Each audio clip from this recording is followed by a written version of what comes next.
Hello, it's PSYCHOCORE. We present the mirror that devours the soul. I keep watching myself from behind my own eyes, and the more I look, the less I recognize the one who's watching. Anonymous patient, 42. Diagnosis, schizoaffective disorder. There are moments when the human psyche turns inward with such obsessive intensity that reality becomes translucent. The walls breathe, the mirror blinks. The voice in your head asks a question and waits for the answer. Pathological self-observation is not self-awareness. It is psychic cannibalism. Carl Jung warned that introspection without integration leads to fragmentation. Insight becomes paranoia. You're watching yourself breathe and suspecting you're faking it. It's like I'm directing my own face, one patient said. I smile, then ask myself why. Was it real? Was it mine? This is not enlightenment. It is surveillance, dissociation, masked as lucidity. Each gesture analyzed, each feeling mistrusted, a recursive gaze that hollows out the soul. Nietzsche warned of the abyss that gazes back, but he never said what happens when the abyss lives inside your own mind.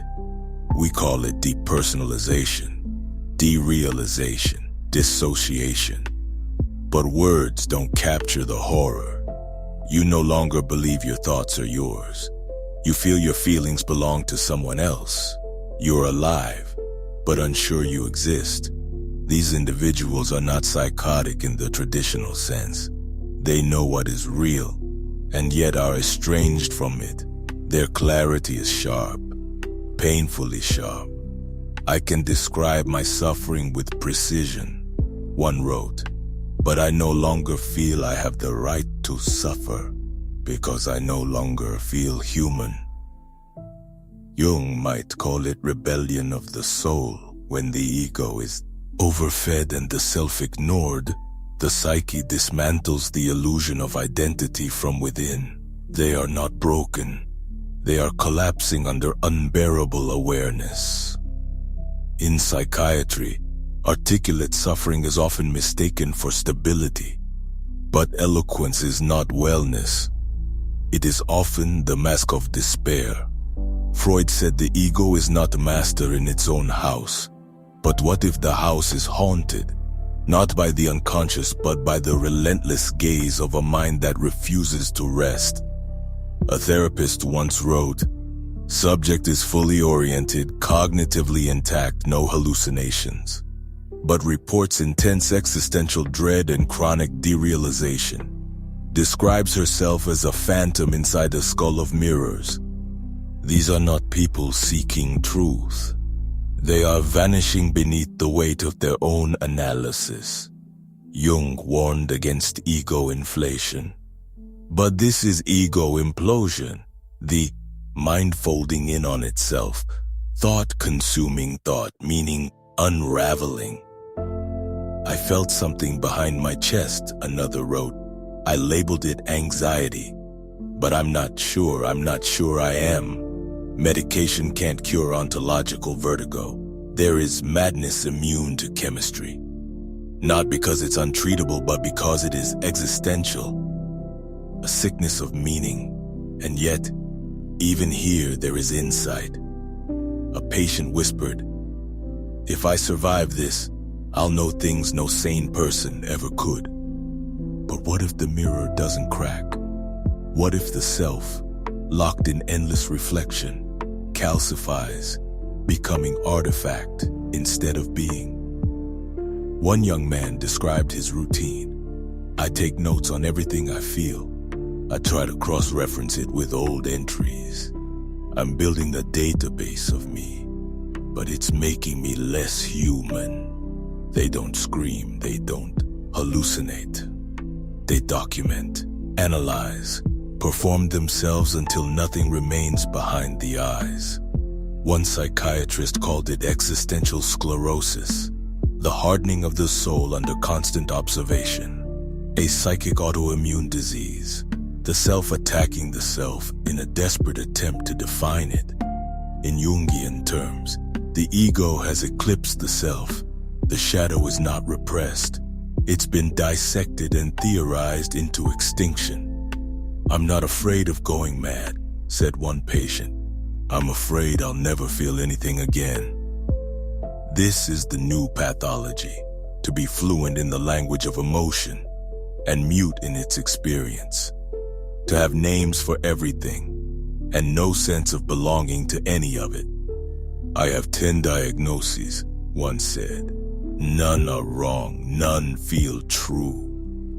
The soul does not break from chaos, it breaks from over-definition. Some recover by surrendering, by trusting what they cannot explain. The annotations stop, silence returns, not as void, but as space.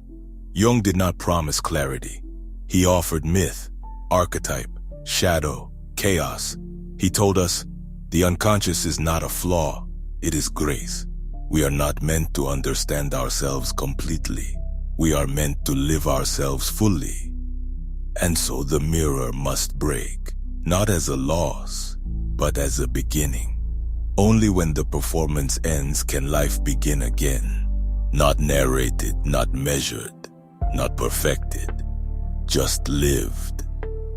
If you enjoyed this story, please subscribe, like, and share the video. But what happens when the mirror breaks and nothing appears behind it? Some patients, having shattered their illusion of identity, do not find liberation. They find absence, not emptiness, but an active void, a silence that swallows meaning rather than offering space for rebirth. "After the mirror cracked," said one survivor, "I expected to find myself. Instead, I found no one looking back." This is the darkest stage of disintegration, not madness, not pain, but psychic, 0 asterisk. A state beyond suffering, beyond language, where even the hunger for integration has withered. In Jungian language, this is the exile of the self into the wasteland, the death of symbolic life. When archetypes no longer call, when dreams dry up, when the unconscious ceases to whisper, a clinical state often misdiagnosed as treatment-resistant depression. But in reality, it is the psychic desert . Here, the ego has not merely imploded, it has been abandoned . One therapist described a long-term patient who entered this stage. No more journals, no complaints, no inquiries. He doesn't ask who he is anymore. He just moves through the day like he's watching someone else live. This condition cannot be reached by trauma alone. It is constructed stone by stone, through years of analytical overexposure. It is the price of replacing myth with metrics, surrender with system, grief with graphs. In the sterile light of modern cognition, soul death often passes unnoticed. The patient is functioning, smiling, on time for every appointment. But inside, nothing moves, nothing dares to speak. The Jungian term is enantiodromia, the tendency of any extreme to give birth to its opposite.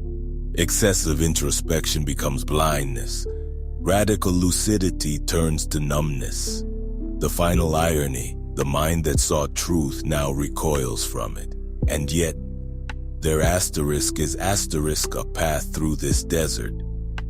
Jung never promised salvation. He offered confrontation, a brutal necessary meeting with what we repress. Not only our fears, but our longing, our forgotten instincts, our capacity for chaos. In some patients, the turning point is not found in insight, but in breakdown. A loss of structure so complete that something ancient stirs beneath the ruins. One woman recounted a moment of awakening. I was in the shower. I hadn't spoken to anyone for days. No therapy, no thoughts, just water. And suddenly I cried. Not because I understood anything, but because for the first time in years I didn't understand. The unconscious had returned, not with symbols or dreams, but with water, warmth, wordless presence. This is the paradox Jung understood. Healing is not conceptual It is bodily, sensual, primitive, before identity, before story. The mind wants explanation, the soul wants embodiment. Modern psychiatry often forgets this distinction. We treat existential collapse with SSRIs and spreadsheets. We catalog suffering, but refuse to touch it. Yet some things cannot be healed by answers. They require rituals, initiations, descent. It wasn't until I stopped thinking in sentences, one man said, that I realized I was still alive. Jung's path was never about mastery. It was about encounter. Not labeling the shadow, but meeting it in the dark. Not solving the self, but risking it. There are patients who emerge from this process transformed, not recovered, not adjusted, but reborn. They speak less, feel more, trust silence. They no longer seek to observe the self, but to participate in it. This transformation is not permanent. The old gaze returns. The mirror always waits. But now, they know how to look away. Some days, said a former sufferer, I still begin to narrate myself. But then I feel the wind or taste coffee or hear a bird, and I remember, I'm not a concept. I'm here. This here is the goal. Not clarity, not coherence, but presence. And so the final lesson of self-observation is this: to know when to stop looking, to feel without analyzing, to speak without rehearsing, to exist without explaining, because the soul is not a puzzle to solve. It is a flame to tend.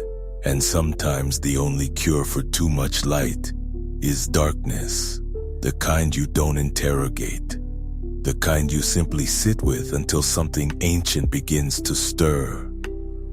Jung once wrote, "We are not what we know of ourselves. We are what the unknown knows of us." Let that be enough. Let the unknown breathe through you. Let the mirror go dark. If you enjoyed this story, please subscribe, like, and share the video. But even presence is not enough. Not yet. Because the one who returns from psychic collapse does not return whole. He returns as a field of fragments, and healing now becomes the work of reconstruction. Not the rebuilding of the ego, but the slow resurrection of the symbolic body . This is the part of the journey Jung considered sacred. Once the mirror is gone, the task is to remember how to imagine again. Not to observe the self, but to summon it. Not as a role, but as a myth. Because meaning is not recovered through language. It is recovered through symbol ***. And symbols do not explain. They evoke. A therapist once gave a patient a lump of clay. "Don't describe what you feel," she said. "Shape it." He stared for 20 minutes, then without thought, began to form something. Not beautiful, not clear, but real ***. That clay figure became the first expression he trusted in years. Not because it made sense, but because it bypassed the part of him that needed it to. The post-traumatic psyche does not want clarity. It wants permission to not know to dream again, to speak in metaphor, to remember its animal body, its wild grief, its sacred hunger. Many recovering patients report strange sensations at this stage. Dreams return vivid and cryptic. Emotions arise in colors, not words.